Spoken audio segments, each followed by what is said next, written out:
I was born in this little corner of Southwest Houston to an extremely loving family. And we didn't have much, but I also don't feel like I was short of anything that any of the kids had. I still remember the little brick house that we lived in. And my mom, she was such a hard worker. I mean, she valued helping others over receiving a large paycheck. I think that's something that me and my siblings really came to appreciate as we grew up. She was the first person in her family to go to college. Unlike my dad, who didn't have the chance to go to college, but instead decided to stay and become an entrepreneur.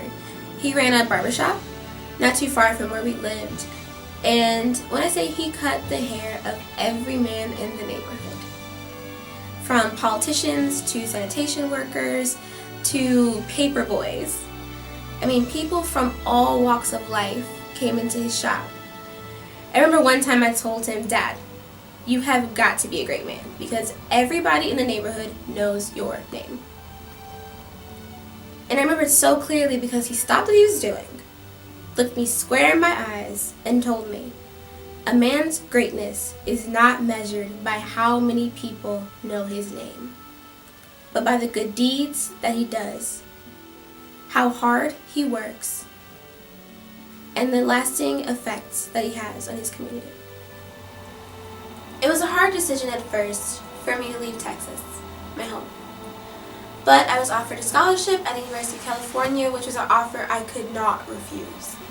At Cal, my professors inspired within me a passion to study law. So after I graduated, I went on to attend Stanford Law School.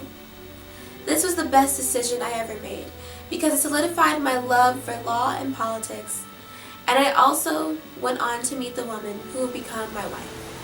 I met Tomisha during my second year of med school.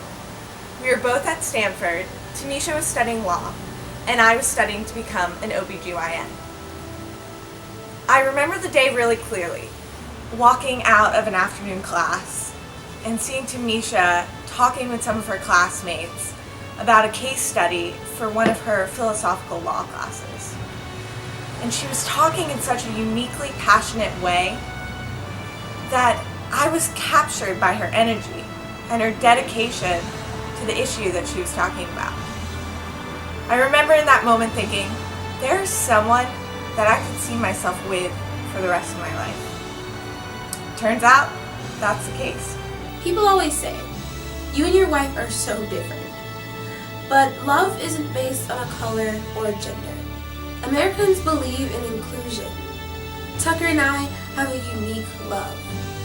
But it's a story of two people who come from different paths and realize that they are better together than apart.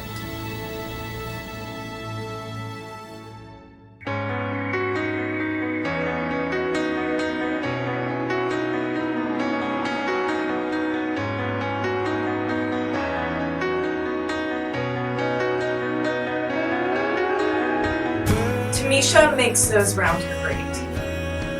I love the way that she honestly approaches situations with such clarity and determination. She's got a great head on her shoulders. Yet, she's always fighting about what's right. When we were together at Stanford, Tomisha would come home every day passionate about what she was learning in her law classes. She's one of the most brilliant lawyers that Silicon Valley has ever seen. She helped so many of the most influential technological companies navigate civil liberties during a time when no one really knew what the internet was. My wife has done so much as Senator for California.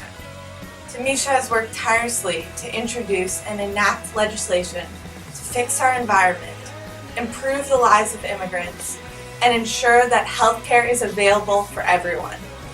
She is the very definition of a great woman who will lead this nation toward freedom and equality.